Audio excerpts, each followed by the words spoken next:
the men who died, who gave that right to me, and I gladly stand up next to you and defend her still today. 'Cause there ain't no doubt I love this land. God bless the USA.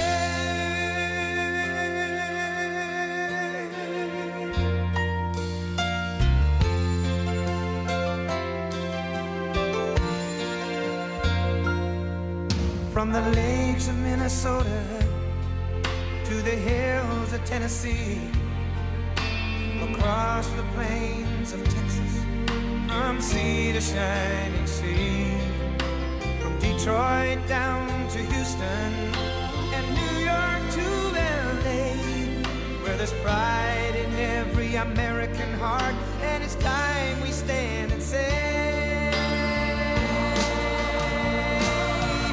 that I'm proud to be an American, where at least I know I'm free, and I won't forget the men who died, who gave that right to me, and I gladly stand up next to you and defend her still today. 'Cause there ain't no doubt I love this land. God bless the USA.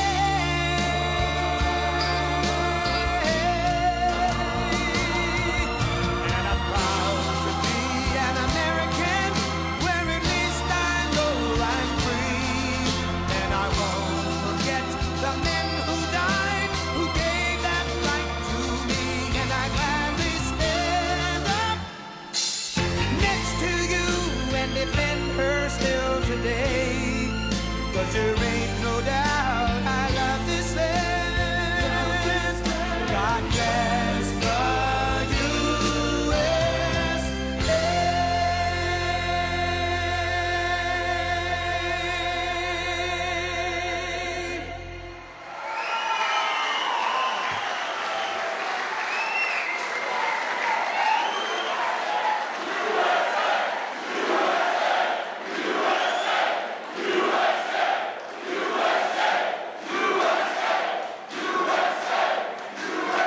Thank you very much, everybody. And we have to save our country.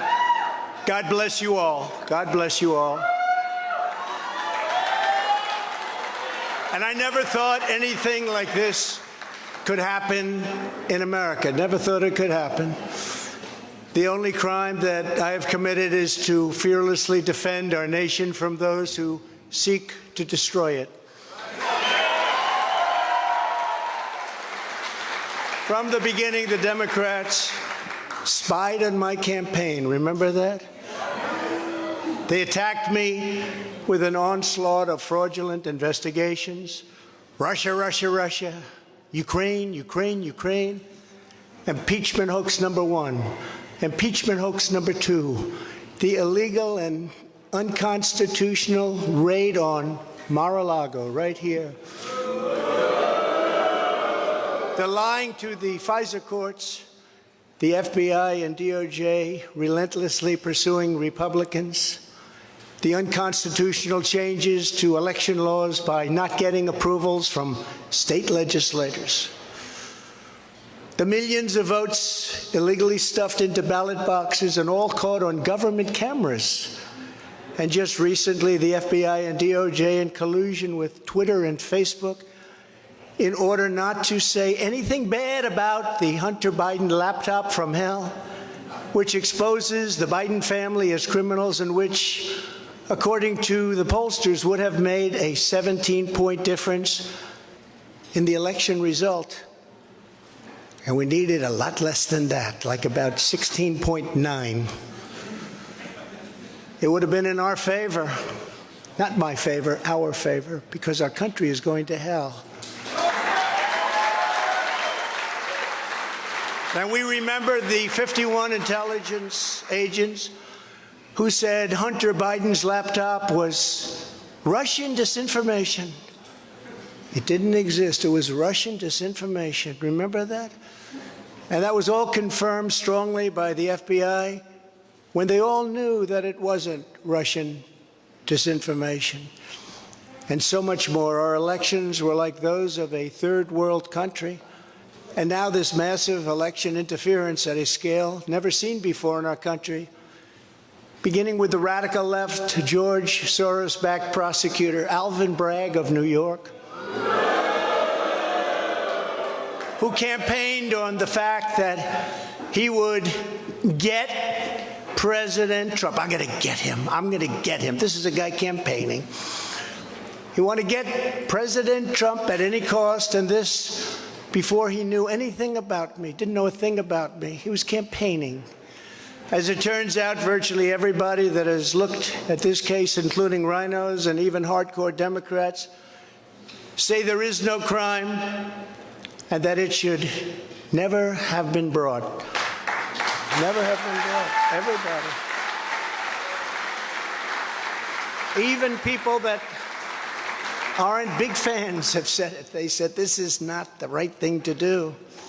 It's an insult to our country, as the world is already laughing at us for so many other reasons, like our open borders, our incompetent withdrawal from Afghanistan, where we left behind American citizens, $85 billion worth of the best military equipment in the world, lost 13 magnificent young lives, and far too many to mention that are so badly hurt with the loss of arms and legs and facial obliteration.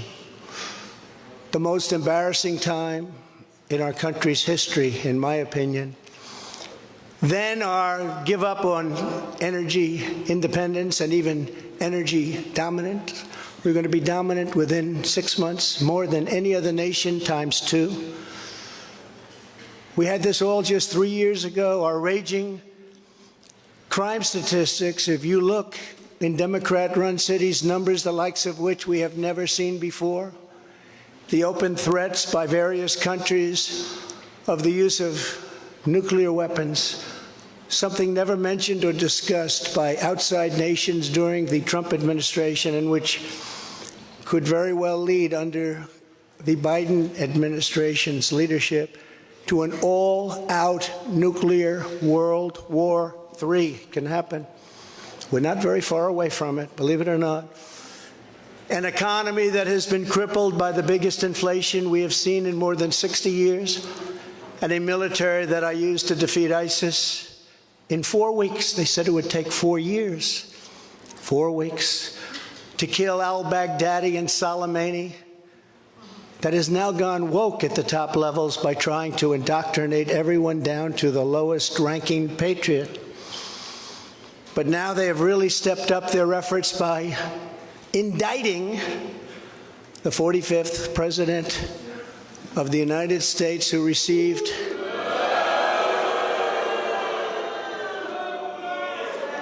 $75 million votes, which is more than any sitting president in the history of our country.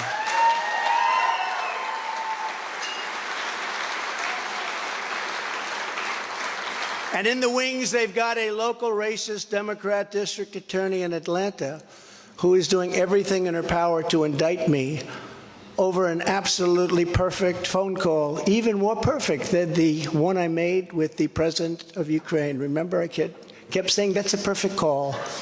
This one was more perfect. Nobody said, sir, you shouldn't say that. Many people on the phone were hung up in disgust because of something I inappropriately said, because nothing was said wrong. In fact, at the end of the call, we agreed to continue our conversation about election fraud, and election fraud specifically in Georgia, at a later time. Many people on the phone, including lots of lawyers, nobody found anything wrong with that perfect call until a book promotion tour many months later. All of a sudden they say, you know, I remember Trump making a call. Let's look at that. This fake case was brought only to interfere with the upcoming 2024 election, and it should be dropped immediately.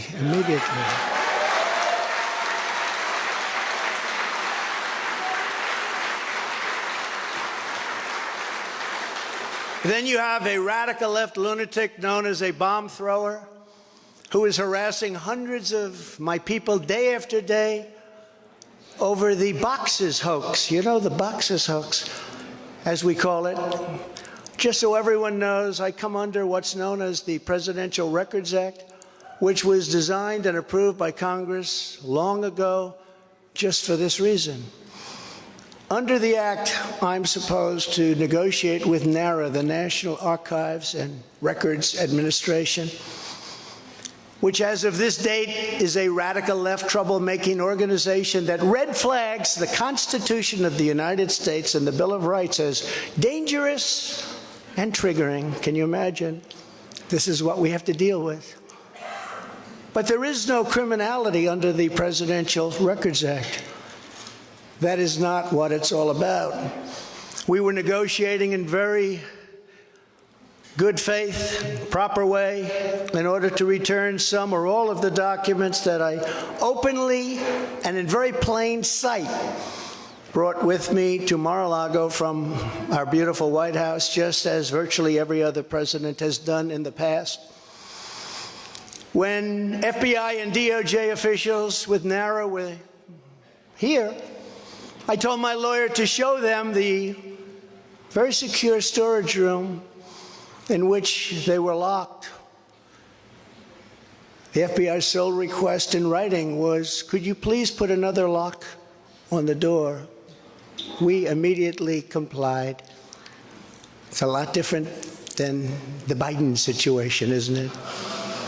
The next thing I know, we were raided by many gun-toting FBI agents who took whatever they wanted, including my passports and medical records. Everybody was in shock. Nobody had ever heard of such a raid before. We can't even believe it. Who would think that that could happen today? I immediately thought of the Fourth Amendment that protects against unreasonable search and seizure. But they did it anyway because our justice system has become lawless. They're using it now, in addition to everything else, to win elections. Apparently, they're not looking at me through the view of the Non-Criminal Presidential Records Act. They came up with a new one. This is a new one. And they're looking at me through the Espionage Act. Think of that. How does that sound? Of 1917, where the penalty is death. Even though that has absolutely nothing to do with openly taking boxes of documents and mostly clothing and other things to my home, which President Obama has done, the Bushes have done, Jimmy Carter's done, Ronald Reagan has done. Everybody's done. In fact, Hillary Clinton got rid of 33,000 emails, and that was okay. But nobody's done it like Joe Biden. This lunatic special prosecutor named Jack Smith, I wonder what it was prior to a change, who others of his ilk say he is even worse than they are, is only looking at Trump, yet Joe Biden took massive amounts more documents, even removed many boxes to Chinatown. You believe that? Just got $10 million from China. Where did that come from? I guess they were banking on Hunter's expertise and had others stored in unsecured offices in Pennsylvania and strewn all over his garage floor where his now very famous Corvette is also stored. All over the floor, including classified documents. But that's okay. Perhaps most importantly, he has 1,850 boxes in Delaware, which he is refusing to give up. But isn't that real obstruction? That's obstruction. As president, I have the right to declassify documents, and the process is automatic if I take them with me. It's automatic, declassify. Biden was vice president. He had absolutely no right to declassify as vice president. He doesn't come under the Non-Criminal Presidential Records Act. He comes under the very criminal Federal Records Act, unfortunately for him, but it's not going to matter because they don't follow the law, which has very severe penalties. He had classified documents that he took while he was a senator, which is absolutely inexcusable, and other senators, including Democrats, are outraged. But he's not being harassed and hounded like the people who work for me are. In fact, they seem to have forgotten about his documents entirely. So many, thousands and thousands. It's okay with him. They like to say that I'm obstructing, which I'm not, because I was working with NARA very nicely until the raid on my home. But Biden is obstructing by making it impossible to get the 1,850 boxes or explain why many documents were located in Chinatown. Can't explain it. Why were they in Chinatown? I don't know. Lastly, I'm under investigation. This time a civil investigation by another racist in reverse, who also campaigned on, "I will get Trump. I will get him." This was her campaign. Never ran for office. I will get him. Her name is Letitia James. And she proclaimed while campaigning, quote, "I look forward to going into the office of the Attorney General every single day, suing him, and then going home." Just before she knew me. She announced, "What is fueling my soul right now is Trump." And that she had her eyes on Trump Tower. Those eyes are focused on Trump Tower. Didn't know the young lady. She even assured her supporters in an election promise that we're going to definitely sue him. We're going to be a real pain in the ass. He's going to know my name personally.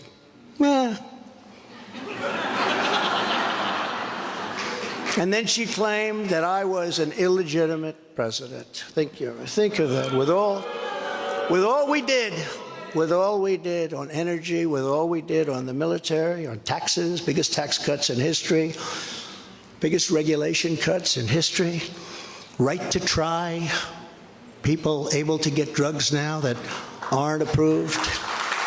Hopefully you don't have that problem. Letitia James vowed to use every area of the law to, quote, investigate President Trump and his business transactions. Those transactions are going to be investigated, she said. And that of her family and his family, because we're going after his family, and we're going after them hard. This is all before entering office and all before knowing anything at all about me, but she was going to get me. This is why, along with unrelenting crime, so many people and companies are leaving New York. She said that I falsified my financial statements, but in fact we're proving and will prove that my financial statements were substantially more than we submitted, not less. And in all cases have a strong disclaimer clause in them which tells the institutions that may look at that if they want to, not to rely on the statement. But they've got a problem with their case because, number one, I'm very underleveraged. They can't believe it, all the stuff they read and gave, and have very little debt relative to the value of assets. And importantly, not one bank has lost even $1. She was investigating me to save banks. They have very good lawyers. But they didn't lose $1 with us during this period of time. In fact, the banks we're talking about made almost $200 million off Donald Trump, and they liked me very much. We never missed a payment, never got a default notice, had a great relationship with all of them. I don't need banks. We have a lot of cash. I built a great business with my family, built a fantastic business.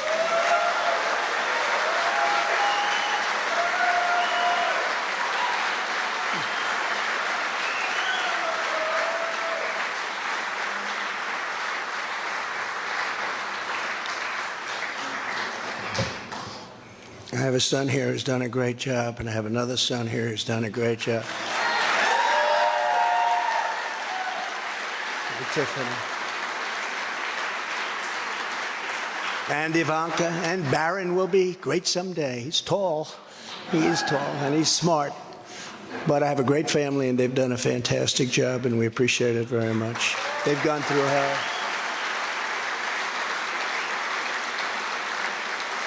So she's suing me over banks that weren't defrauded when she should be focused on violent crime that's driving people out of the state.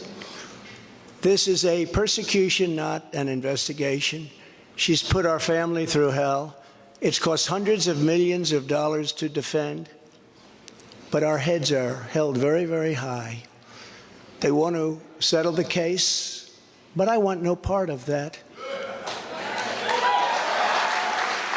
So here we are now. It's where we were today, in a city that was so great just 4 or 5 years ago. But now we're there. Spend time there today, as you possibly read, with a local failed district attorney charging a former president of the United States for the first time in history on a basis that every single pundit and legal analyst said, there is no case. There's no case. They kept saying, there's no case.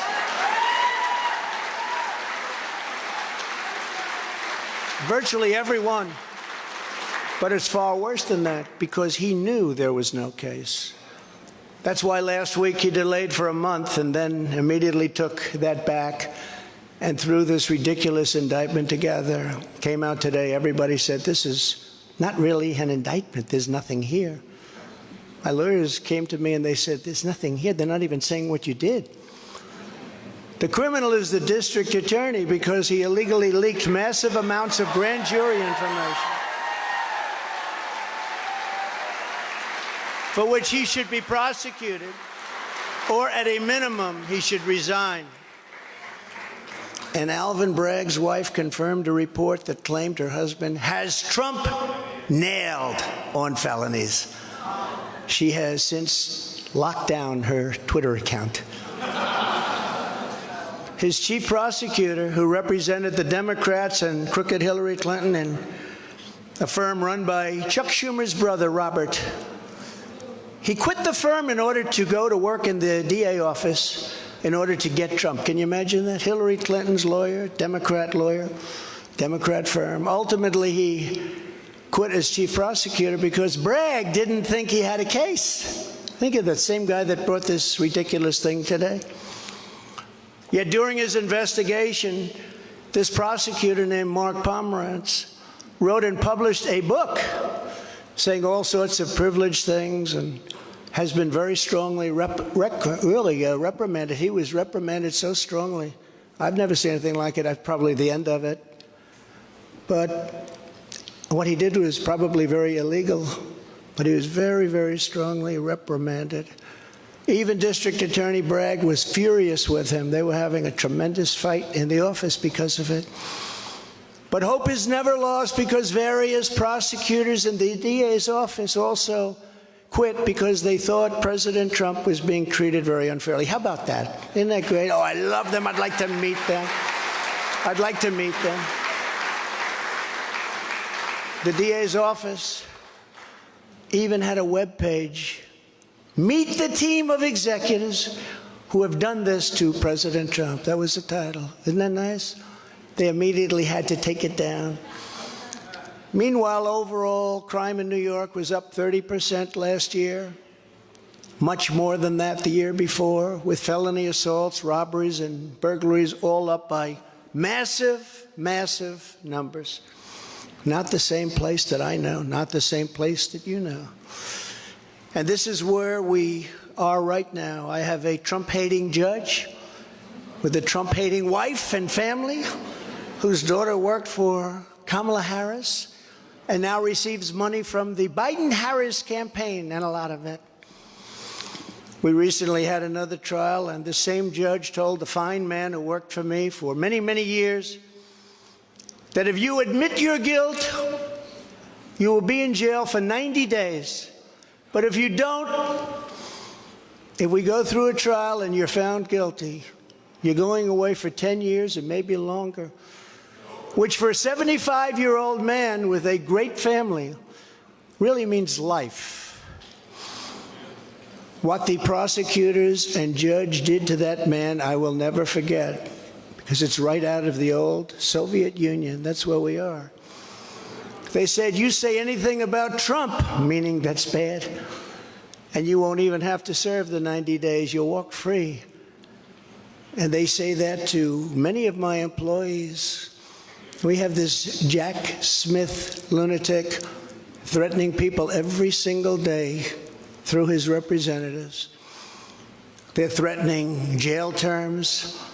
But talk about Trump and you'll go free. This is where we are as a nation. Who would have thought? They can't beat us at the ballot box, so they try and beat us through the law. That's the country in which we live, however, right now. The USA is a mess. Our economy is crashing. Inflation is out of control. Russia has joined with China. Can you believe that? Saudi Arabia has joined with Iran. China, Russia, Iran, and North Korea have formed together as a menacing and destructive coalition. Would have never happened if I were your president. Would never have happened. Nor would Russia attacking Ukraine have happened. All of those lives would be saved. All of those beautiful cities would be standing.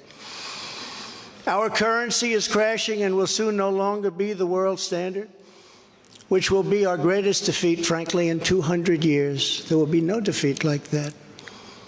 That will take us away from being even a great power. If you took the 5 worst presidents in the history of the United States and added them up, they would not have done near the destruction to our country as Joe Biden and the Biden administration have done.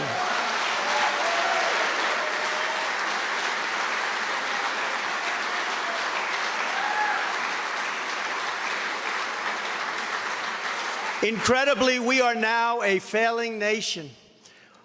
We are a nation in decline.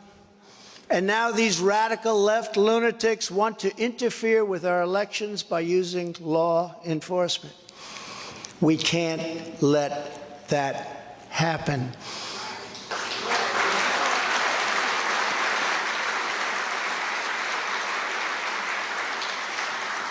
With all of this being said, and with a very dark cloud over our beloved country, I have no doubt, nevertheless, that we will make America great again. Thank you very much. And God bless you, and God bless America. Thank you very much, everybody. Thank you.